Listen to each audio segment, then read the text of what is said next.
kalau pasukan, kalau upacara, kalau pramuka baris berbaris disiapkan oleh komandan, komandan langsung melihat kepada pasukan, sehingga pasukan kalau ada yang tidak mentaati peraturan langsung bisa ditegur. Tetapi kalau sholat lurus ke depan, imam tidak pernah menengok ke belakang.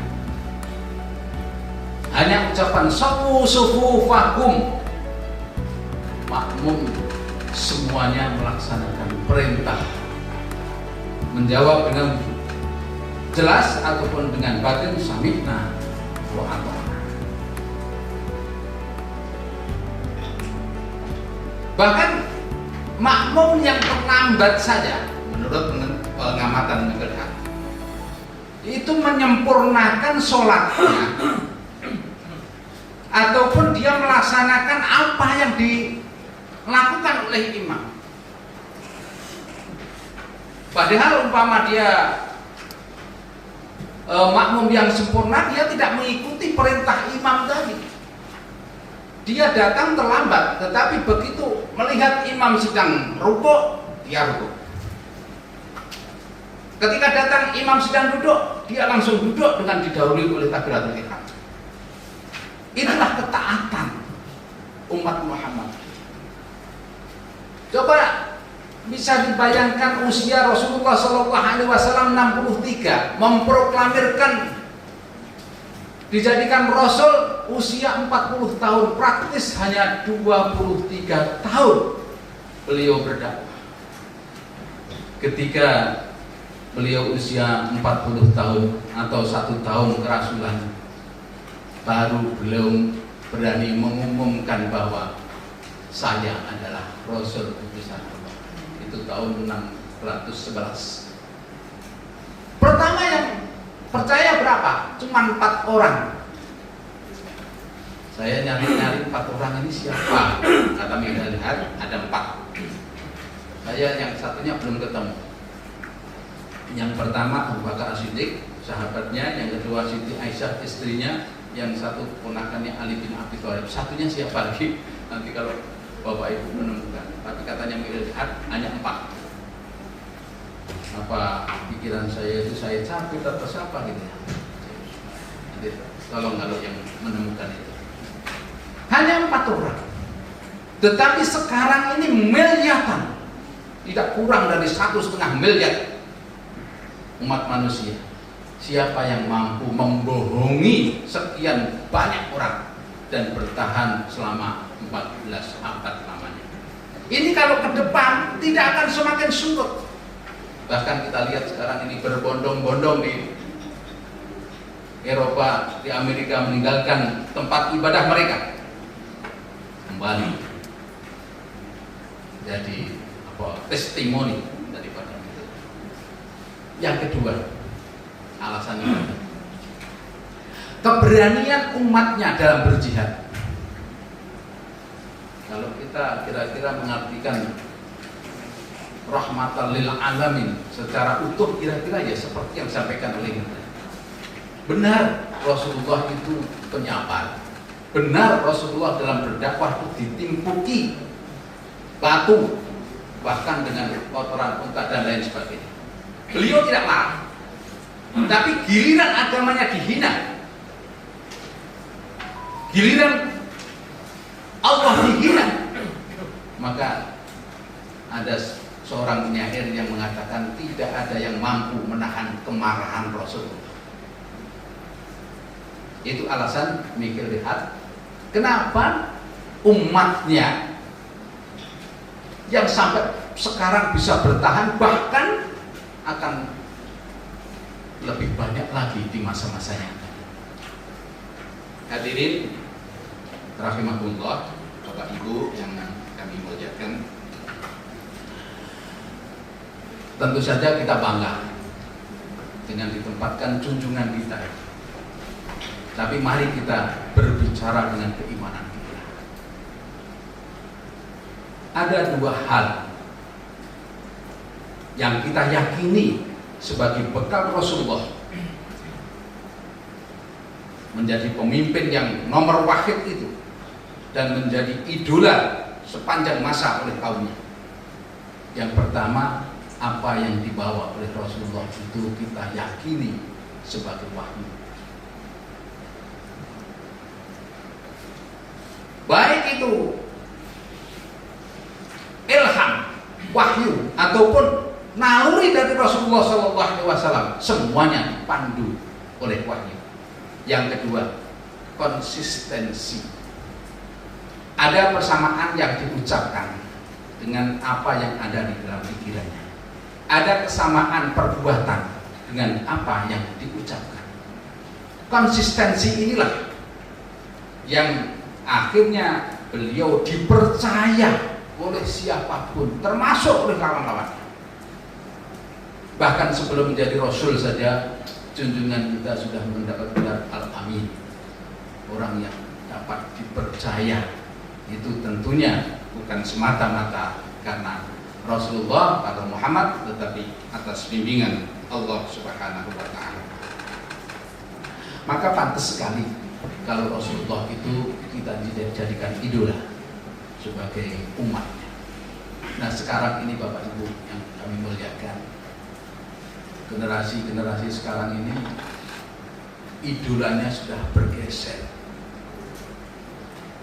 Kalau dulu mengidolakan ulama, mengidolakan guru, mengidolakan kiai.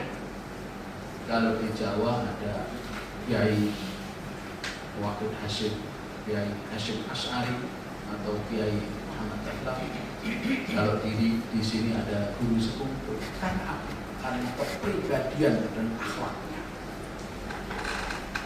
Tapi sekarang kita lihat anak-anak muda kita yang diidolakan apa? Sudah tidak lagi kenal para sahabat, sudah tidak kenal lagi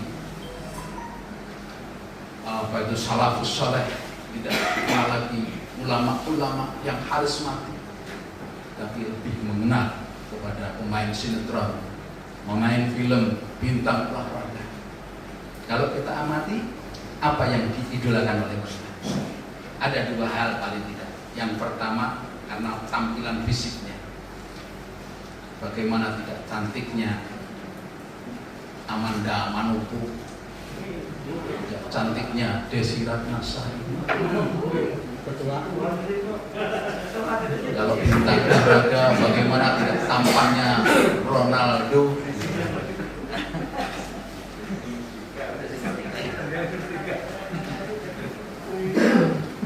Karena tampilannya cantik, ganteng. Yang kedua apa? Ada bintang olahraga, bintang stand up komedi.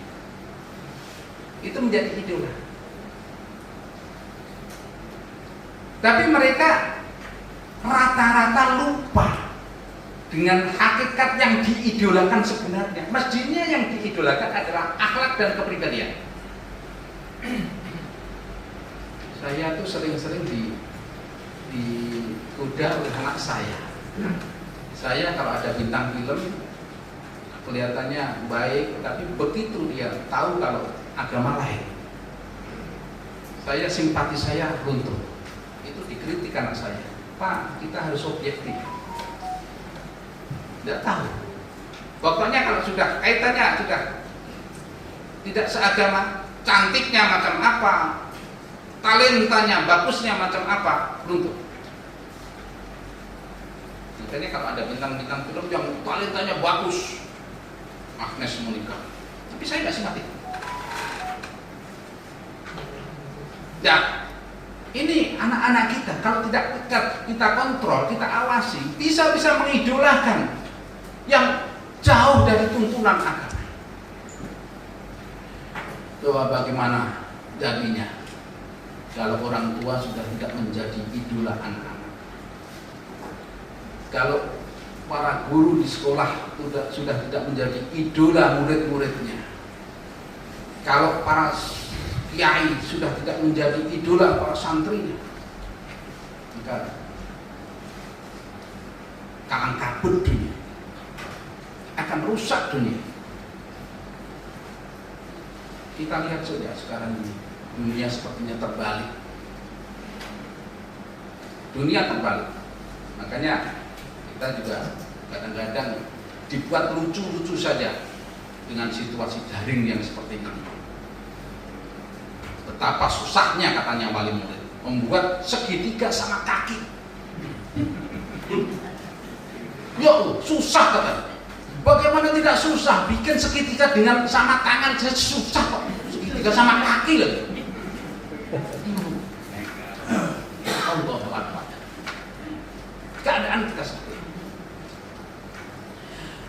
Dan juga karena kita sering-sering terbuai oleh tontonan yang berseliweran kanan kiri kita, sehingga tidak mustahil anak-anak kita yang notabene kurang mendapatkan pelajaran langsung dari bapak ibu guru dan juga termasuk kita sebagai orang tua.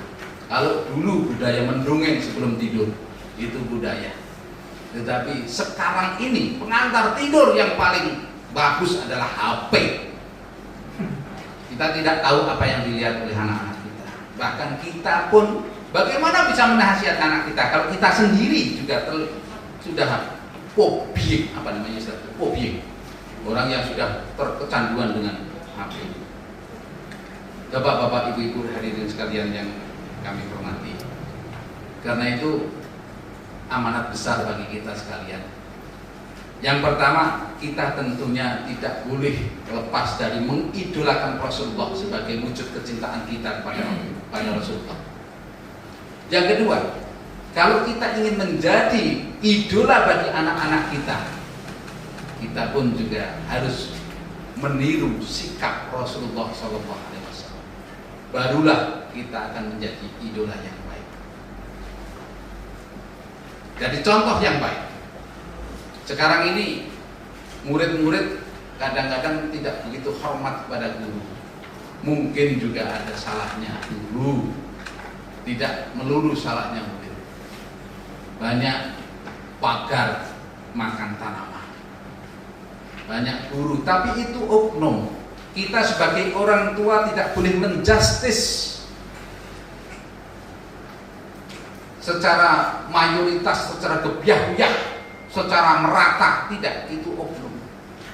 Tetapi kita harus menegakkan aturan bahwa namanya guru harus digugu dan ditiru.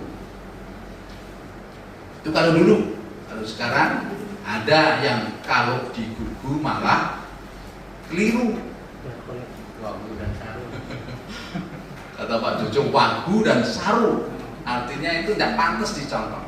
Tetapi mari kita jalankan amanat ini, baik sebagai orang tua, sebagai pengasuh, mungkin sebagai tokoh masyarakat, mungkin sebagai kiai, atau mungkin sebagai atasan. Bagaimana jadinya kalau sebuah lembaga bawahan tidak nurut sama atasan, tidak akan mungkin bisa mencapai sasaran. Alhamdulillah kita punya pimpinan, bapak ketua, bapak wakil ketua, semuanya adalah teladan yang baik. Kita ikuti perintahnya, sami'na wa ta'na. Apalagi kita sekarang ini menghadapi karya besar, termasuk adalah menuju ke YPBN. Tanpa partisipasi kita semuanya, tanpa ketaatan kita semuanya,